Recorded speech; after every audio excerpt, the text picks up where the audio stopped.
नमस्कार दोस्तों, स्वागत है आपके अपने YouTube चैनल एनालिसिस क्लासेस में। दोस्तों आज की इस क्लास में सेमेस्टर 4 इकोनॉमिक्स ऑनर्स का कोर पेपर 8 आपको जो मैथमेटिकल इकोनॉमिक्स है उसका कुछ इंपॉर्टेंट प्रश्न जो आपके एग्जाम के विषय वेरी मोस्ट इंपॉर्टेंट प्रश्न है, जिनमें से आपका प्रश्न है क्रेमर्स रूल के विधि से सॉल्व करने XYZ का वैल्यू निकालना रहता है। ये प्रश्न जो है प्रत्येक वर्ष पूछ लिया जाता है आपके एग्जाम के विषय, इसलिए इम्पॉर्टेंट है। अगर आप पिछले वर्ष का पेपर देखें तो जैसे कि आप देख सकते हैं ये प्रश्न पूछ लिया गया है पिछले वर्ष। इसी प्रश्न को मैं सॉल्व करने वाला। Solve following equation with the help of Cramer's rule. Cramer के नियम से निम्न समीकरण को हल करना है, जैसे आप देख सकते हैं। ये प्रश्न पूछा गया पिछले वर्ष, इसी प्रश्न को मैं सॉल्व करने वाला क्योंकि इसी से रिलेटेड आपका प्रश्न पूछे जाने वाले। तो चलिए इस प्रश्न को सॉल्व करते हैं। तो आपका प्रश्न है 2x + y - z = 5। दूसरा आपका इक्वेशन है 3x - 2y + 2z = -3। तीसरा आपका इक्वेशन है x - 3y - 3z = -2। इस इक्वेशन को आपको सॉल्व करना है और यहाँ से आपको XYZ का वैल्यू निकालना है और आपको सॉल्व करना है क्रेमर्स रूल। अगर आप इसे मैट्रिक्स इक्वेशन से भी सॉल्व कर सकते थे, लेकिन यहाँ पे आपके क्वेश्चन में लिखा हुआ है क्रेमर्स रूल को फॉलो करते हुए आपको सॉल्व करना है। तो इसको सॉल्व करने के लिए सबसे पहले आपको डिटर्मिनेंट के रूल को कुछ फॉलो करना होता है, जिनमें से हमने यहाँ पे देख सकते हैं हमने आंसर का फॉर्मेट तैयार कर लिया है, जैसे कि आप देख सकते हैं।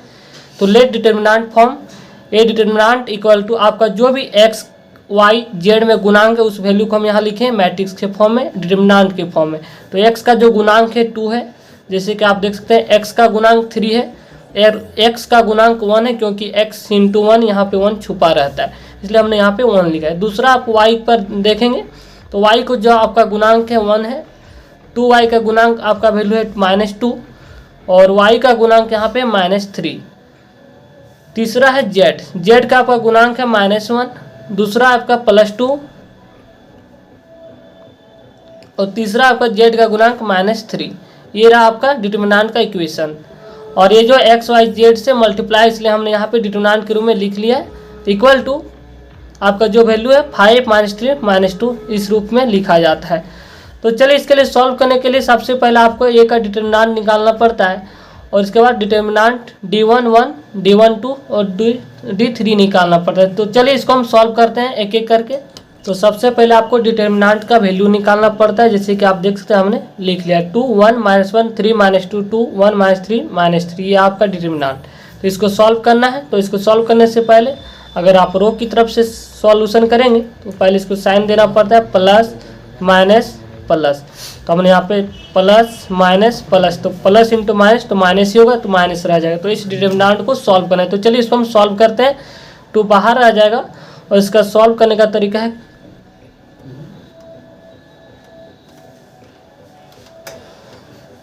चलिए इसको सॉल्व करते हैं।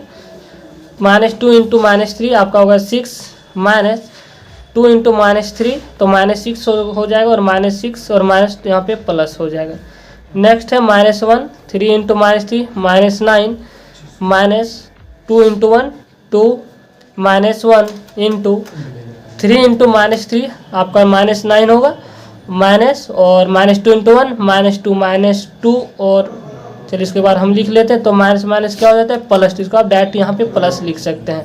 नेक्स्ट आगे 2 × 6 + 6 12 -1 × -9 -2 तो आपका हो गया -11 -1 और -9 और यहाँ पे +2 तो आपका हो जाएगा -7, क्योंकि -7 × -1 करेंगे तो आपका +7 हो जाएगा। चलिए नेक्स्ट आगे सॉल्व करते हैं।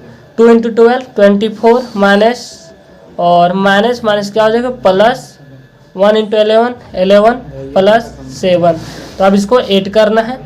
तो 4 + 1 5 5 + 7 12 1 3 4 तो आपका हो जाएगा 42। आपका डिटर्मिनेंट का वैल्यू टोटल निकला।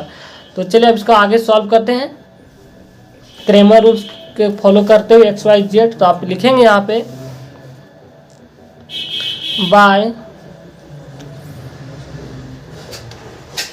Bye Cramer's rule.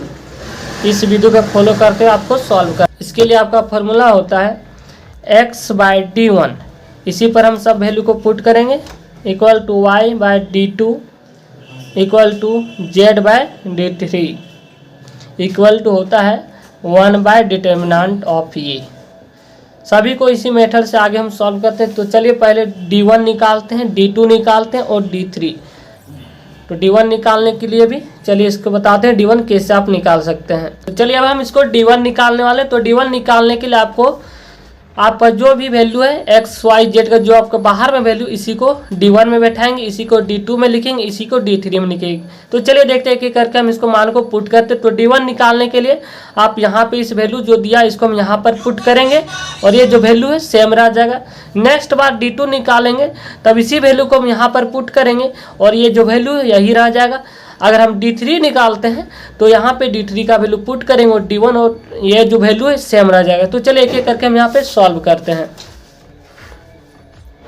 तो जो भी आपका एक्स वाई जेड का वैल्यू था, तो आपका एक्स वाई जेड का जो वैल्यू था 5 -3 और -7 था। अब इसको फिर डिटरमिनेंट को सॉल्व करना है, तो आप इसको बहुत आसानी से कर सकते हैं। इसको आप डायरेक्ट भी सॉल्व कर सकते हैं। तो चलिए इसको हम डायरेक्ट सॉल्व करते हैं क्योंकि इतना पॉसिबल नहीं है। तो डिटरमिनेंट सॉल्व करना है तो इसको हम 5 पहले प्लस माइनस प्लस ये रूल होता है। तो सबसे पहले हम 5 को लेंगे और इस कॉलम और इस रो को हम ढक देंगे। तो आपका ये बचेगा -2 2 -3 और -3। इसको हम मल्टीप्लाई करते हैं क्रॉस मल्टीप्लिकेशन। -2 इंटू -3 क्या हुआ 6, फिर माइनस होगा और 2 इंटू -3 तो आपका हो जाएगा -6। तो माइनस माइनस यहाँ पे हो जाएगा +6। नेक्स्ट है 1, तो यहाँ लेंगे -1 का वैल्यू। आप ये कॉलम ढक जाएगा और रो ये ढक जाएगा। तो आपका बच्चा -3 2 -7 -3। अगर आप इसको लगातार प्रैक्टिस करेंगे तो आपका भी प्रैक्टिस हो जाएगा। तो चलिए इसको हम क्रॉस मल्टीप्लिकेशन करते हैं। तो -3 इंटू -3 9 -2 इंटू -7 तो आपका हो जाएगा -14 और माइनस माइनस यहाँ पे प्लस हो जाएगा तो +14। नेक्स्ट है आपका वैल्यू प्लस इंटू माइनस, तो माइनस यहाँ पे हो जाएगा डायरेक्ट इंटू 1। तो जब इस कॉलम को ढक जाएगा और ये रो ढक जाएगा तो आपका बचेगा -3 -2 -7 -3। तब इसको क्रॉस मल्टीप्लिकेशन करते हैं। तो -3 इंटू -3 9, तो यहाँ 9 लिखेंगे और -2 इंटू -7 तो आपका हो जाएगा +14, यहाँ पे -14 होगा। तो चलिए अब इसको सॉल्व करते हैं। तो 5 इंटू 6 + 6 12 -1 14 + 9 14 6 20 23 हो जाएगा यहाँ पे आपका। नेक्स्ट आपका यहाँ पे शायद कुछ मिस्टेक है, शायद यहाँ पे मिस्टेक है। यहाँ जो आपका वैल्यू है 2 है, एक्स वाई जेड का जो वैल्यू -2 है, जैसे कि आप लोग यहाँ पे देख सकते हैं क्वेश्चन पे 5 है -3 है और -2 है। तो हमने उसी वैल्यू को यहाँ लिखा है D1 निकालने के लिए। अगर हम D2 निकालते तो यही वैल्यू हम यहाँ पे निकाल, तो जो वैल्यू था यहाँ वही रह जाता। तो चलिए आगे हम सॉल्व करते हैं। तो यहाँ पे आपका 9 और 2 इंटू 2 यहाँ पे 4 होगा आपका। यहाँ पर 9 इंटू 9 + 4 आपका हो जाएगा 13। नेक्स्ट आपका -1 इंटू 9 -14, तो यहाँ भी आपका शायद मिस्टेक होगा, तो इसको अभी हम सुधार लेते हैं। यहाँ पे हो जाएगा आपका 9 और यहाँ आपका हो जाएगा 4। तो 9 - 4 5 5 इंटू 12 16 -13 -5। तो इस तरह आप इसको सॉल्व करेंगे तो आपका टोटल जो वैल्यू हो जाएगा 16 - 18 = 42। यहाँ से आपका वैल्यू D1 का वैल्यू निकल जाता है। तो चलिए हम आगे D2 का वैल्यू निकालते हैं। D2, तो D2 जो आपका वैल्यू है सेम वही पैटर्न को अपनाएंगे जैसा कि हमने D1 निकाले। तो यहाँ पे हम D2 को खाली स्थान छोड़ देंगे और D1 का जो वैल्यू वही लिखेंगे। तो आपका जो वैल्यू है 2 है 3 है 1 है और आपका D2 का जो वैल्यू एक्स वाई जेड का जो मान है उसी को वैल्यू को हम पुट करेंगे। तो आपका जो वैल्यू था आपका जो 5 था -3 था और -2 था और D3 का जो यहाँ पे जो वैल्यू सेम रह जाएगा कॉलम तीसरे कॉलम पर -1 2 -3। अब इस डिटरमिनेंट को फिर आपको सॉल्व करना है। तो सारे आपको D1 के लिए डिटरमिनेंट को सॉल्व करना रहता है, D2 के लिए भी डिटरमिनेंट और D3 के भी आप आसानी से निकाल सकते हैं। तो चलिए इसको हम डायरेक्ट सॉल्व करते हैं। तो पहले हम इसको रो की ओर लेंगे 2 5 -1, तो यहाँ पे प्लस साइन होगा माइनस साइन होगा प्लस होगा। तो +2 इंटू एक कॉलम ढक जाएगा, ये रो ढक जाएगा, तो आपको ये पोर्शन बचेगा। तो -3 इंटू -3 9 -2 इंटू -2 -4, तो माइनस माइनस प्लस हो जाएगा। तो इस प्रकार आप आगे भी सॉल्व कर सकते हैं। तो इस प्रकार हमने D2 का वैल्यू निकाल लिया है। तो D2 का वैल्यू आपका आ जाता है 84। नेक्स्ट आपका D3 का वैल्यू, जैसे हमने D1 को सॉल्व किया वैसा ही D1 और D2 को जो आपका क्या बोलते हैं मैट्रिक्स इक्वेशन जो दिया था सेम है, और बस आपका XYZ का मान हमने यहाँ पे पुट किया। तो इस प्रकार सॉल्व करने से आपका जो टोटल वैल्यू आता है 42। तो चलिए अब एक एक करके हम फॉर्मूला में पुट करते हैं जो इक्वेशन हम माने हैं। तो आप लोग देख सकते हैं बाय क्रेमर्स रूल के मेथड से हमने इसी इक्वेशन पर सभी को मान पुट करेंगे, यहाँ से आपका XYZ का वैल्यू आ जाता है। तो ये आपका फॉर्मूला।